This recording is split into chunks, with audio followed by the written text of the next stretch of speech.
मला self defence तर माझ्या शाळेपासूनच शिकवण्यात आलं होतं आणि मला आवर्जून आई-बाबा नेहमी सांगायचे की सेल्फ डिफेन्सचा क्लास कधी मिस नाही करायचा. मला तायक्वोंडोला सुद्धा घातलेलं होतं.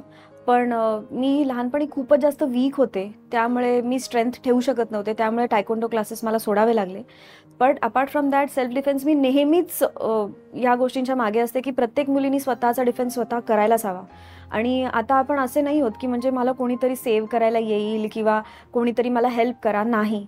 तुम्हाला तुमच्यासाठी स्वतःला उभं राहायलाच हवं आणि कोणीच या बाबतीत कुठलाही बाऊ करता कामा नये असं माझं स्पष्ट मत आहे. कारण उद्या जर का एखादी व्यक्ती तुम्हाला काही गैर तुमच्या बाबतीत करतीये तर तुम्ही ओरडणार आहात का हेल्पसाठी की तुम्ही 2 कानाखाली वाजवणार आहात? आणि मान्यच आहे मला की मी 5 फुटाची आहे, समोरची 6.5 फुटाची व्यक्ती आहे. तर मी त्याच्या कानाखाली नाही मारू शकत. पण मी काहीतरी तर करू शकीन ना. माझ्याकडे बरेचसे टेक्निक्स आहेत की पुरुषांना कुठे मारायचं हे प्रत्येक स्त्रीला माहिती आहे.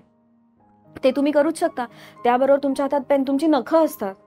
आणि सगळ्यात जास्त मी तुम्हाला सांगते की तुमची स्ट्रेंथ ना ही इथे असते. तुमच्या बॉडीमध्ये नसते.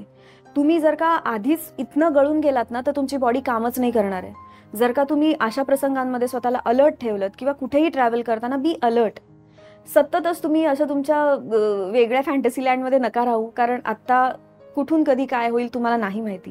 म्हणजे छोट्या-छोट्या गोष्टी असतात. ट्रेनमधनं जाताना तुम्हाला कोणीतरी विचित्र हात लावतं आणि तुम्ही "ए क्या कर रहा है रे?" एवढंच बोलून गप्प बसता. वाजवा त्याच्या 2 कानाखाली जाऊन.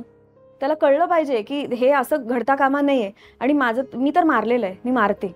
माझं डोकं ह्या बाबतीत भयानक सटकतं. म्हणजे मलाच कोणी त्रास दिला असं नाही. समोरच्या मुलीला जरी त्रास दिला असेल ना तर मी तिला पण 2 शिव्या घालीन की "काय चाललंय? का सहन करतीयेस?" कारण सहन करणारी तेवढीच कल्प्रिट असते.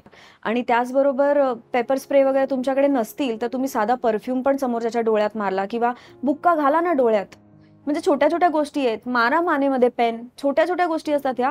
पण त्या तुम्हाला त्यावेळेला प्रसंगावधान राखून करता आल्या पाहिजेत. आणि त्यासाठी तुम्ही इथनं आधी स्टेबल पाहिजे. अशा सगळ्या गोष्टींच्या वेळेला. आधीच घाबरून गेले मी, मग माझे हातपाय नाही चालले, मी काय करू? हे आत्ताच्या जमान्यात एक्सक्यूज देऊन चालणार नाहीये असा जमाना आहे. त्यामुळे मी खूप या गोष्टींवर बिलीव्ह करते की तुम्ही कितीही पेटीट असाल, नाजूक वगैरे ह्या सगळ्या गोष्टी बाजूला राहिल्या.